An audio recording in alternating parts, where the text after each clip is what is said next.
আসসালামু আলাইকুম রহমতুল্লাহি ওয়া বারাকাতুহু। সকলের জন্য দোয়া ও ভালোবাসা।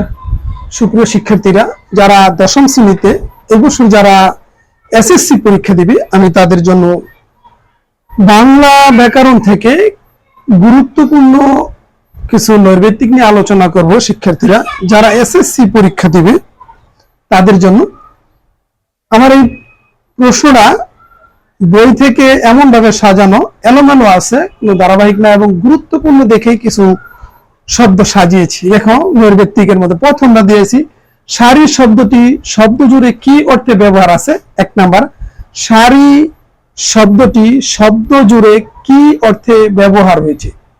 উত্তর হবে পংক্তি। উত্তর হবে পংক্তি। আমরা উচ্চারণ করে পংকুক্তি, কিন্তু এটা হবে উচ্চারণ পংক্তি। ক এবং ও এবং ক এর মধ্যে হর্ষন্ত উচ্চারণ পংক্তি। এরপরে বাংলা ভাষার নিজস্ব লিপি কোনটি? এর উত্তর হবে বাংলা লিপি। বাংলা ভাষার নিজস্ব লিপি কোনটি? উত্তর হবে লিপি, বাংলা লিপি। নৌকার ছয়ে নীল মাছরাঙ্গাটি বসে আছে। বাক্যটিতে অলগ্নক পদ কোনটি? লগ্নক, অলগ্নক। যেখানে বিভক্তি যুক্ত হয় এটা লগ্নক, যেখানে পদাশ্রিত নির্দেশক যুক্ত হয় বা লগ্নক, যেখানে নির্দেশক যুক্ত হবে লগ্নক। এখানে নীল শব্দটির মধ্যে কোনো বিভক্তি যুক্ত নাই, সুতরাং এটা হচ্ছে অলগ্নক, নীল। যুক্ত এই বর্ণটি, সংযুক্ত বর্ণটি বিশ্লেষণ করলে নিচের কোন বর্ণ দুটি পাওয়া যাবে? হ যুগ ম। হ যুগ ম পাওয়া যাবে। এখানে খেয়াল করবে, এটা মাথাটা সোজা, এটা হম, যেমন আমরা বলে থাকি ব্রাহ্মণ। আর যদি একটু আকৃতির মতো থাকে তাহলে ক উচ্চারণ হবে শিক্ষক। ফুসফুস থেকে তৈরি বাতাস কিসের মাধ্যমে বের হয়? তোমাদের নৈর্ব্যক্তিকে চারটা থাকবে, আমি যদিও চারটা করে দেন, একটি করে শুধু উত্তরটা দিয়েছি।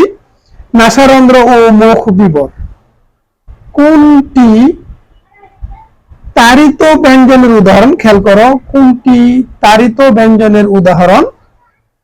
ঢয় শূন্য র, ঢয় শূন্য র। এটা উচ্চারণের সময় ঢয় শূন্যর জিহ্বা একটু তাড়াতাড়ি করে। বাক্যের উদ্দেশ্য বা কর্তা কি করে বা কর্তার কি ঘটে বা হয় তা কোন পদ দ্বারা নির্দেশিত হয়? উত্তর হবে ক্রিয়া। খুবই গুরুত্বপূর্ণ একটা নৈর্ব্যক্তিক। চা না হয় কফি খান।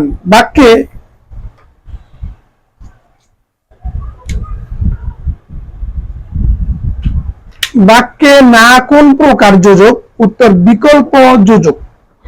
ক্রিয়া সংগঠনের সময়কে কি বলা হয়? উত্তর হবে ক্রিয়ার কাল। বাক্যের মধ্যে একাধিক শব্দের গুচ্ছকে কি বলে? বর্গ। বাক্যের মধ্যে একাধিক শব্দের গুচ্ছকে কি বলে? বর্গ। কোন কারককে মূলত ক্রিয়ার স্থান, সময় ইত্যাদি বোঝায়? উত্তর হবে বিকরণ। আমাদের কঠোর পরিশ্রম করতে হয়। কর্মচ্ছ কি হবে? আমরা কঠোর পরিশ্রম করি। আমরা কঠোর পরিশ্রম করি। শিক্ষার্থীরা এসএসসি পরীক্ষা যারা 2026 সালে দিবে তাদের জন্য এখানে মডেল আকারে নৈর্ব্যক্তিক গুলো সাজানো, বিভিন্ন পরিচ্ছেদ থেকে সুন্দরভাবে সাজিয়েছি। ধারাবাহিক এভাবে 30টা নৈর্ব্যক্তিক করব।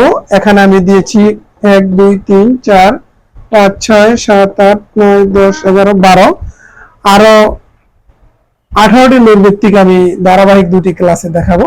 তোমাদের সুস্বাস্থ্য এবং শিক্ষা জীবন উত্তরোত্তর সমৃদ্ধি কামনা করে আজকের মতো এখানে বিদায় নিচ্ছি। আসসালামু আলাইকুম ওয়া রাহমাতুল্লাহি ওয়া বারাকাতুহু।